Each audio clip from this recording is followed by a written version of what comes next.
চাকৰি নোপোৱাসকলৰ বাবে এটা অতিকৈ ভাল খবৰ। আপোনাৰ ঘৰত যদি এটাও চাকৰি নাই, চৰকাৰী চাকৰি নাই, তেন্তে আপুনি এইবাৰ এটা চাকৰি পাবলৈ এটা সুবৰ্ণ সুযোগ পাব। অসম চৰকাৰে এইবাৰ নিযুক্তিৰ ক্ষেত্ৰত এটা নতুন নিয়ম প্ৰৱৰ্তন কৰিব গৈ আছে। যিসকলৰ ঘৰত চাকৰি নাই, চৰকাৰী চাকৰি নাই, তেওঁলোকক পৰীক্ষাত এইবাৰ যিকোনো নিযুক্তিৰ পৰীক্ষাত তেওঁলোকক 10 নম্বৰ এক্সট্ৰাকৈ দিয়া হ'ব, যাতে তেওঁলোকে চাকৰি এটা পাবলৈ সুবিধা এটা পায়। যদি ধৰি লওক তেওঁলোকে পৰীক্ষাত 40 নম্বৰ পায়, তেওঁলোকক এক্সট্ৰা 10 নম্বৰ দিয়া হ'ব, তেতিয়া তেওঁলোকৰ 50 হ'ব। তেওঁলোকে এই এক্সট্ৰা 10 নম্বৰৰ জৰিয়তে তেওঁলোকে এটা চাকৰি সহজতে তেওঁলোকে এটা পোৱাৰ ক্ষেত্ৰত তেওঁলোকৰ এটা সুবিধা হ'ব, চৰকাৰী চাকৰি। গতিকে এয়া চাকৰি নোপোৱা পৰিয়ালৰ ক্ষেত্ৰত এটা অতিকৈ এটা আশাৰ খবৰ আৰু ভাল খবৰ এইটো তেওঁলোকৰ কাৰণে। এই যি 50,000 নিযুক্তি হ'বলৈ গৈ আছে জুলাই আগষ্ট মাহত, এই নিযুক্তিতে হয়তো এই নিয়মটো প্ৰৱৰ্তন কৰিব।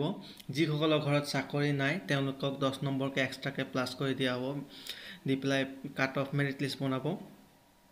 আৰু এই ক্ষেত্ৰত হয়তো তেওঁলোকে এটা প্ৰমাণ পত্ৰ দিবলগীয়া হ'ব পাৰে, আৰু এই প্ৰমাণ পত্ৰ যে ঘৰত কোনো ধৰণৰ চৰকাৰী চাকৰি নাই বুলি তেওঁলোকে এটা আণ্ডাৰটেকিং দিব লাগিব, ডিক্লেৰেশ্যন। আৰু এইটো হয়তো গাঁওবুঢ়াৰ স্বাক্ষৰ সম্বলিত হ'ব লাগিব। তেওঁ গাঁওবুঢ়াৰ পৰা হয়তো ল'ব লাগিব যে ঘৰত কোনো ধৰণৰ চৰকাৰী চাকৰি নাই বুলি।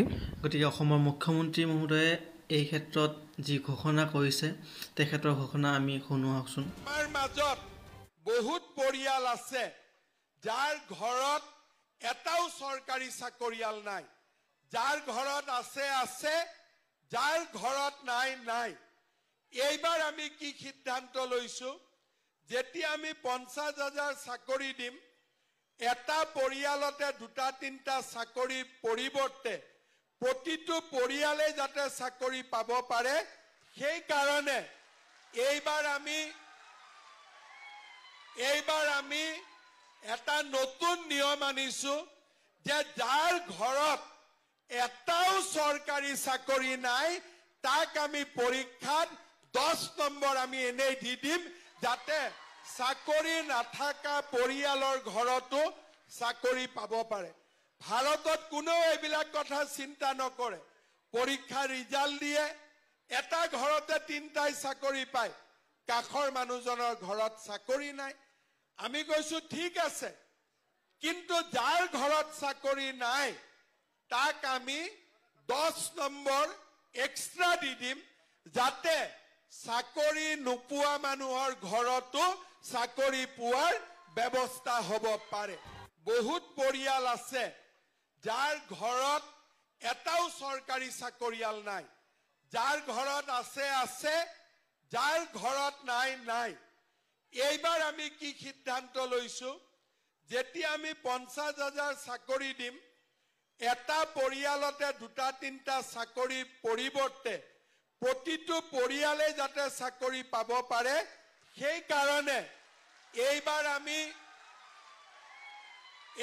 আমি এটা নতুন নিয়ম আনিছো যে যাৰ ঘৰত এটাও চৰকাৰী চাকৰি নাই, তাক আমি পৰীক্ষাত 10 নম্বৰ আমি এনেই দি দিম, যাতে চাকৰি নাথাকা পৰিয়ালৰ ঘৰতো চাকৰি পাব পাৰে। ভাৰতত কোনেও এইবিলাক কথা চিন্তা নকৰে। পৰীক্ষাৰ ৰিজাল্ট দিয়ে, এটা ঘৰতে 3টাই চাকৰি পায়, কাষৰ মানুহজনৰ ঘৰত চাকৰি নাই। আমি কৈছো ঠিক আছে, কিন্তু যাৰ ঘৰত চাকৰি নাই তাক আমি 10 নম্বৰ এক্সট্ৰা দি দিম, যাতে চাকৰি নোপোৱা মানুহৰ ঘৰতো চাকৰি পোৱাৰ ব্যৱস্থা হ'ব পাৰে।